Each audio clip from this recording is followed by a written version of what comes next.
আমি যতটা জানি যে ভারতের সিনেমা বাংলাদেশে আমদানির ক্ষেত্রে এখনো বিষয়টা অমীমাংসিত রয়ে গেছে, যেটা পলিসি মেকিং মিটিং ছিল সেখানে আমি উপস্থিত ছিলাম, ফলে আমি বিষয়টা জানি।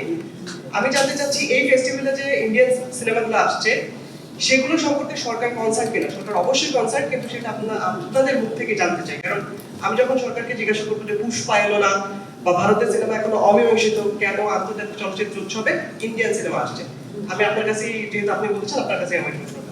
মানে কমার্স এবং আর্ট থাকে সেই ধরনের ছবিকে প্রাধান্য দেওয়া হয় এবং এক একটা উৎসবে একটা চরিত্র থাকে। ঢাকা ফিল্ম ফেস্টিভ্যালের চরিত্রটা হচ্ছে আমরা কমার্শিয়াল ফিল্ম দেখাতে আসলে অতটা আগ্রহী না, যতটা আর্ট ফিল্ম বা চিন্তাশীল চলচ্চিত্র দেখাতে আগ্রহী, কারণ আমাদের স্লোগানটাও ওই রকম।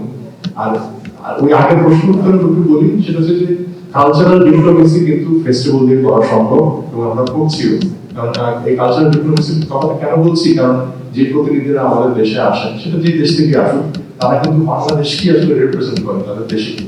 কাজে আমরা চেষ্টা করছি যে ওই যে কথাটা বারবার আসছে যে অর্থনৈতিক অবস্থা যদি ভালো হয়, এই যত ফেস্টিভ্যাল আরো তত বড় হবে এবং তত আসলে আমরা কালচারাল ডিপ্লোমেসিটা আরো অনেক ভালোভাবে করতে পারবো।